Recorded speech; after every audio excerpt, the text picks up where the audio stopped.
Bonjour à tous, Jérémy Berthomier, moi je suis conseiller Chambre d'agriculture Pays de Loire sur le territoire vendéen et donc je suis aussi mis à disposition par la Chambre d'agriculture auprès de groupes d'études et de développement agricole, donc des GEDA, sur l'est du département. Donc moi je vais vous parler des échanges en fait entre agriculteurs, qui est pour nous une opportunité pour booster un peu la présence des légumineuses sur le territoire. Et dans le cadre de ces échanges, en fait, on a intégré il y a quelques années un projet qui s'appelle Divers Impact, qui est projet européen, hein, qui vise à diversifier et à étudier la diversification des assolements d'un point de vue un peu général. Et nous, on s'est un peu positionné là-dessus, donc je vais vous dire comment est-ce que tout ça est arrivé. Donc il y a un constat assez récurrent que l'on avait sur les exploitations du secteur, donc des exploitations qui sont dans le bocage, donc plus avec des profils éleveurs. Aujourd'hui, on avait en fait sur le territoire des agriculteurs qui sont souvent en situation de besoin, mais qui avaient du mal à trouver interlocuteur en face pour y répondre. Et on avait des questions qui revenaient assez souvent, qui étaient est-ce que tu connaîtrais pas quelqu'un qui fait telle ou telle chose, qui aurait ça à disposition. Donc par exemple, ça pouvait être le cas pour des parcelles qui étaient isolées de l'exploitation, c'est-à-dire que certains agriculteurs avec des parcellaires très éclatés se retrouvaient avec des parcelles qui étaient à 7 ou 8 km, qui leur coûtaient plus cher à valoriser et que d'autres à proximité pouvaient plus facilement exploiter. On avait d'autres exemples avec des besoins de certains céréaliers de diversifier leur assolement, hein. Donc là, je pense que je vous apprends rien, mais dans le secteur, on était beaucoup sur des rotations graminées, raie, grables et maïs, ou que des cultures d'hiver dans le cas où on n'avait pas d'élevage pour valoriser les maïs fourrages, donc des rotations qui tournaient assez court. Donc il fallait aussi trouver d'autres cultures pour diversifier un peu l'assolement. En situation, on avait des arrêts d'élevage, donc des parcelles qui étaient un peu délaissées parce que potentiel culture un peu limité, donc il fallait aussi trouver un moyen de les valoriser. Ou encore d'autres exemples pour plutôt des éleveurs, hein, qui ont eu tendance à spécialiser en élevage et qui ont qui avaient des achats d'intrants extérieurs qui étaient très importants et qui voulaient se défaire un peu de ce système très dépendant des achats extérieurs. Donc c'est pour ça qu'on s'est mis un peu en relation avec le projet Divers Impact en se disant finalement, est-ce que cette pratique d'échange entre agriculteurs ne serait pas un levier à la diversification à l'échelle de notre territoire. Voilà, donc nous, on représente un cas d'étude, hein, qui est dans ce projet. Donc c'est un cas parmi 25 autres à l'échelle de l'Europe, qui se situe sur le nord-est, à l'échelle d'un canton, sur le nord-est Vendée, où on a classifié en fait deux types de populations. Donc d'un côté, vous voyez les petites présente des agriculteurs que je vais baptiser type céréalier. En gros, ce sont des agriculteurs dans lesquels il peut y avoir de l'élevage, que ce soit du hors-sol ou non, mais chez lesquels il y a une surface en culture relativement importante et qui sont plutôt en recherche de diversification d'assolement. Et de l'autre, on a les petits bonhommes verts qui sont plutôt des agriculteurs éleveurs, donc qui sont plutôt dépendants des intrants extérieurs, avec une surface qui est limitée par rapport à la taille des troupeaux qui sont souvent, pour les cas étudiés, des bovins lait ou des bovins viande, et donc qui sont plutôt en besoin de ressources. Et vous voyez en fait qu'il y a une espèce de proximité entre les deux types d'agriculteurs qui à la base ne se connaissent pas forcément, mais qui ont des besoins qui peuvent se correspondre. Et dans le cas d'étude, je vous ai mis un peu les cultures, hein, qui pouvaient donc c'est beaucoup des métailles à base de trèfle, des avoines trèfle incarnat, des lupins, des choses à base de févrole, de pois, et tout un tas de cultures en fait qui ont fait l'objet un peu de l'étude. Donc je vous propose de vous montrer quelques exemples. Donc avec un premier où en fait c'est un exemple d'échange entre un agriculteur qui est plutôt céréalier, comme je l'ai dit tout à l'heure à gauche, et qui est plutôt éleveur à droite, qui produit du métail pour son voisin.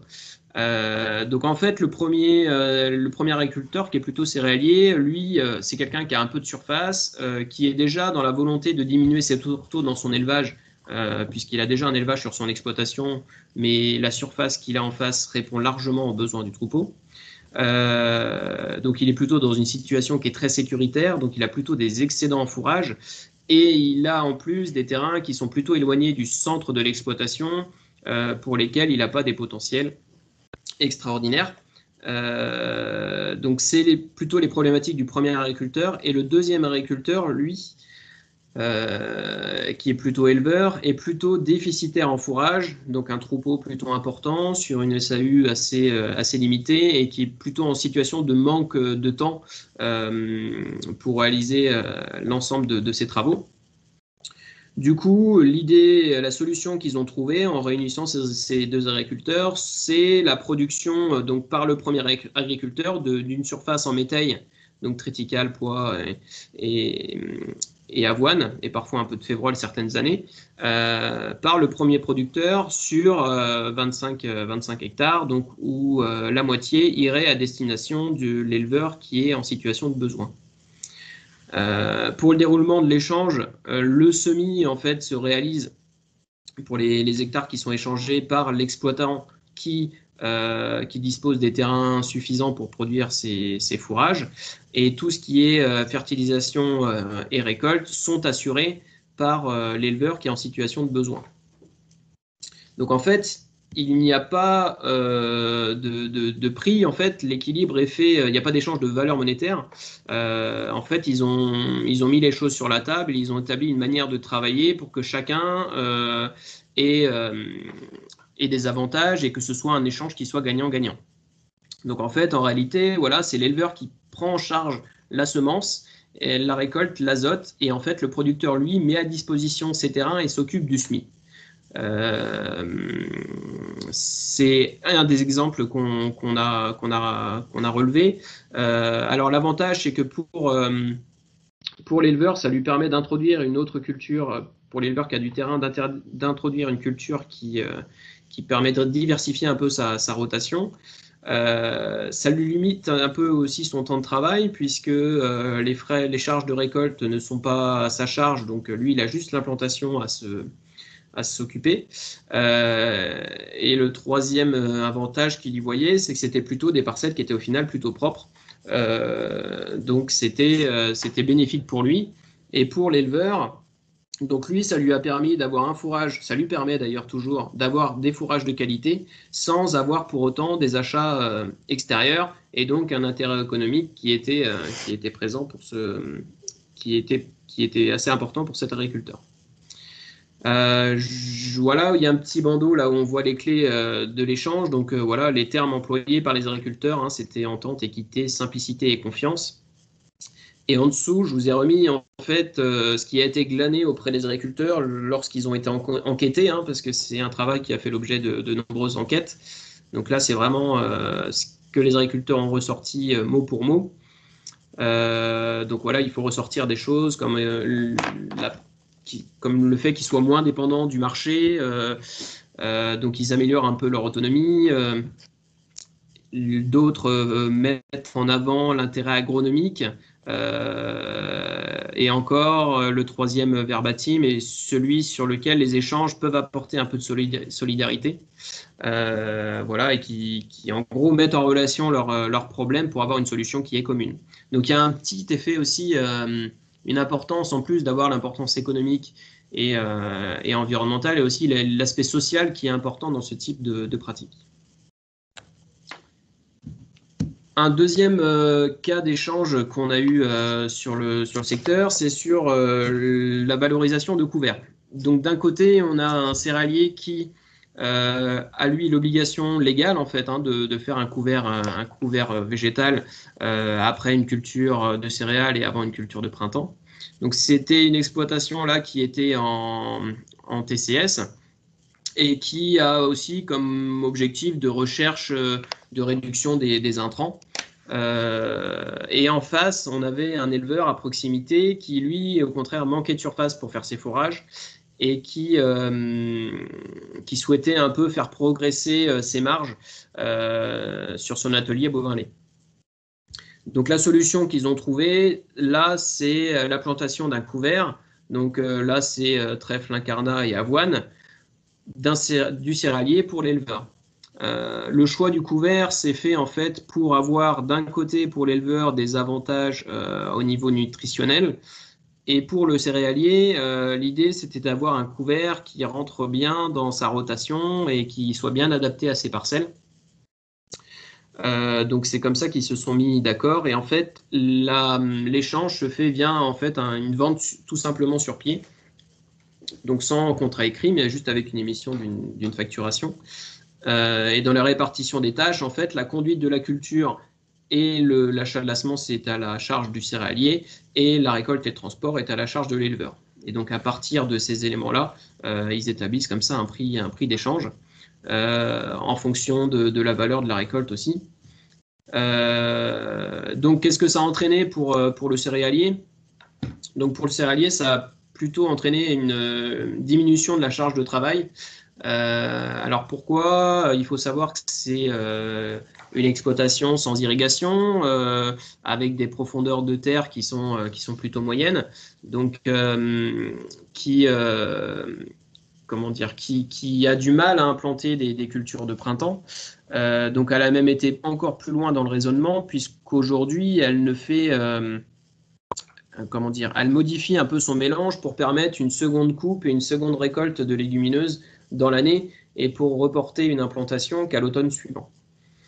Voilà, ils trouvent aussi que du coup c'est assez valorisant d'aider l'autre, hein, l'exploitation qui était à côté, qui était un peu en difficulté vis-à-vis de ses besoins en fourrage.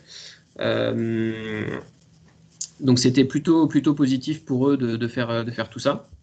Et pour l'éleveur, donc lui, il a eu un peu de difficulté à un peu adapter sa ration à ce nouveau mode de récolte. Donc il a fallu qu'il travaille un peu sur ce côté-là. Ça lui a permis aussi de diminuer quand même la part de concentré qu'il mettait dans ses rations. Et il a gagné en qualité du lait et en marge sur sa production. Et ce qui a marché, voilà, vous voyez les clés, la transparence, l'équité et la franchise. Et ils nous ont bien rappelé que l'important, c'était vraiment que les échanges soient gagnants-gagnants, sinon ça ne permet pas de les faire durer dans le temps. Et du coup, c'était un peu une réponse et pour l'un et pour l'autre d'une solution commune. Et je vais vous parler juste d'un troisième exemple d'échange qui a été réalisé, qui est l'échange là de cultures protéagineuses type lupin ou févrole. Pour un éleveur voisin. Donc là, la problématique, c'était que le céréalier, lui, est en besoin de diversification de rotation, qu'il n'a pas forcément de débouchés pour diversifier, qu'il a aussi une problématique d'optimisation du temps. Et pour l'éleveur, là, c'était un envie de changer, d'essayer de meilleures choses, de faire évoluer un peu la qualité du lait. Et aussi, la réflexion qu'avait cet agriculteur-là, c'est c'est la typologie, c'est des élevages laitiers qui sont plutôt intensifs. C'est un peu le ras-le-bol de voir le camion d'aliments dans la cour tous les 15 jours. Donc la solution, voilà, c'était des échanges de lupins ou de févroles qui seraient valorisés dans l'exploitation laitière, donc valorisés notamment en cru, pour l'incorporer ensuite à sa ration. Donc là, c'est une vente sur pied qui s'est réalisée. La conduite de la culture était à la charge du céréalier, comme une culture un peu classique. Le stockage était donc à la charge de l'éleveur et en fait, la partie récolte et transport est assurée par tous les agriculteurs qui sont dans ce cas d'échange. Voilà, pour fixer des ordres de prix. Donc ça, c'était un échange entre eux pour voir quel était un peu le prix d'équilibre de chaque exploitant. Ce que, au niveau résultat, le céréalier, ce qu'il remarquait, c'est que dans l'ensemble, il y avait il remarquait moins de maladies dans sa rotation, un peu moins de dépendance aux intrants, que son travail était plus étalé dans le temps. Par contre, à contrario, ce qu'il a remarqué, c'est que la difficulté de réussite de certaines cultures, févrole et lupin, demandent plus de soins à l'implantation et ne sont pas forcément réservés à toutes les parcelles de leur exploitation. C'est pour ça aussi qu'ils ne se sont pas fixés sur un seul protéagineux, mais sur différents types de protéagineux. Et pour l'éleveur, lui, ce qu'il a remarqué en incorporant notamment dans la ration les légumineuses, c'est qu'il avait plutôt une augmentation qualitative et quantitative du lait avec le lupin, qu'il a un peu moins retrouvé avec la févrole, mais il avait notamment de très bons taux, de très bons TB, et il avait donc une meilleure maîtrise de ses coûts et de ses charges. Et donc dans les témoignages, on retrouve des notions d'autonomie. On a vu, il y en a un aussi qui a mis la volonté de ne plus être des marionnettes et de subir. On sentait vraiment chez certains éleveurs, notamment un peu un ras-le-bol sur faire et ces filières qui sont un peu parfois trop intégrées. Des constats après sur les blés derrière les lupins, et un petit aspect aussi sur l'entente et la relation sociale entre les différents partis qui pratiquaient ces échanges. Donc ce type de petites fiches là, donc il y en a tout un tas qui ont été réalisées. Il faut savoir qu'on a fait aussi des fiches un peu thématiques sur comment fixer des équilibres d'échange, comment établir un contrat, sur les aspects juridiques des échanges. Donc ça, c'est des choses qu'on met à disposition de conseillers, notamment pour orienter et pour aider un peu les agriculteurs dans la démarche. D'un point de vue évaluation, donc ce qu'il faut, ce qu'on a glané au travers des enquêtes qui ont été faites, c'est qu'on a essayé de voir un peu qu'est-ce qui faisait que l'échange durait et qu'est-ce qui faisait qu'il était assez robuste. Sur le graphique de droite, en fait, on a des bulles et la taille de la bulle est en fonction du nombre de fois où il a été établi le critère qui est noté dans la bulle. Par exemple, la plus grosse bulle, c'est les intérêts mutuels. C'est quelque chose qui a vraiment été beaucoup mis en avant par les agriculteurs qui ont été sondés. Donc, ce qu'on voit, c'est qu'il y a des critères qui sont, pour partie, qui sont liés à la relation sociale, donc qui sont plutôt sociaux, et d'autres critères qui ont été qui ont été qualifiés plutôt sur le côté technico-économique. Et ce qu'on voit, en fait, c'est que les critères les plus importants qui étaient soulignés par les agriculteurs, c'est plutôt des critères sociaux, des notions de confiance, de transparence, d'intérêt mutuel. Et du coup, les intérêts technico-économiques, donc notamment la rentabilité, c'est pas forcément celui qui a été le plus cité.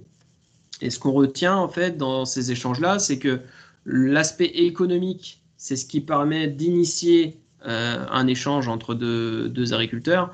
Par contre, c'est vraiment l'aspect social qui permet de le faire durer cet échange dans le temps.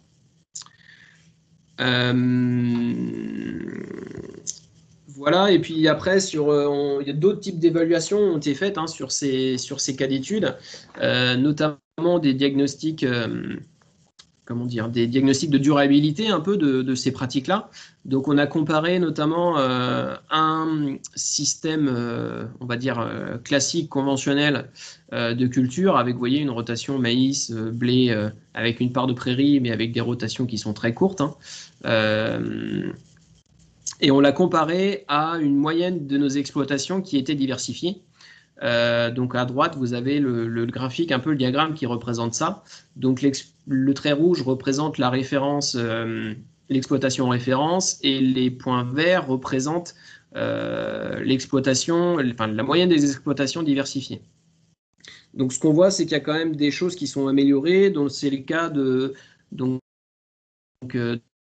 RGM, de la dépendance aux achats extérieurs, qui est DEI, de tout ce qui est biodiversité, donc là c'est les CDI, les CCD, les LEG et ainsi de suite. Et tout ce qui est donc environnemental et climatique sont aussi améliorés. Ce qu'on peut juste noter, c'est que des résultats sont moins bons pour certains critères, notamment le retour du carbone au sol et la teneur en énergie, enfin la teneur énergétique des rendements. Donc c'est les indicateurs ACI et EY.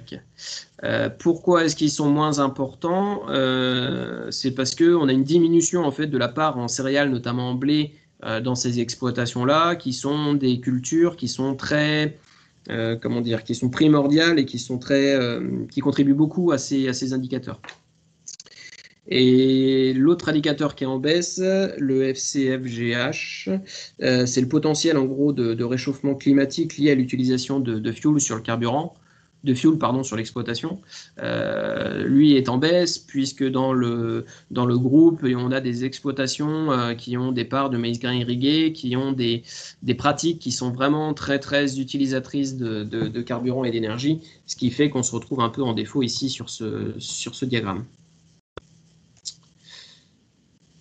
Donc voilà, pour finir, du coup, on a je vous ai mis à droite un peu l'évolution des surfaces donc du petit groupe d'agriculteurs là, avec l'évolution sur 4 ans des surfaces qui entraient dans l'échange. Et ce qu'on voit, c'est qu'en fait, sur 4 ans, 10% de la surface qui est sondée rentrait dans un système d'échange, donc potentiellement comment dire, on avait sur ces 10% de surface-là des légumineuses d'intégrer dans la rotation. Donc c'était plutôt bénéfique de voir que, bon, c'est que 10% de la surface, mais c'est quand même beaucoup pour une période aussi courte. Donc du point de vue des céréaliers, les intérêts étaient très bien identifiés. On n'a pas de soucis particuliers pour eux. Ils sont prêts à valoriser à proximité des cultures, notamment des légumineuses. Par contre, du côté élevage, donc on a encore un peu de difficulté. Il manque donc en agriculture conventionnelle un peu de reconnaissance à trouver pour que l'éleveur soit incité à pratiquer ces échanges. C'est-à-dire que quand on est dans un contexte de prix d'aliments et cours de soja qui sont plutôt bas, si on fait tout le calcul au bout, et on se rend compte que économiquement, la filière classique est tout à fait adaptée. Ce qui n'est pas du tout le cas forcément quand le soja est très très haut. Donc il faudrait trouver un moyen à ces éleveurs-là d'être reconnus pour la pratique de ces échanges. Et puis une dernière remarque, c'est que c'est des échanges qui ne sont pas figés dans le temps, hein, ces pratiques-là évoluent, notamment avec l'évolution des exploitations agricoles qui ont tendance à grossir, à se diversifier. Donc c'est pas quelque chose qui est écrit dans le marbre, mais malgré tout, faut savoir que ces typologies d'échanges-là existent et qu'elles permettent des résultats qui sont tout à fait satisfaisants.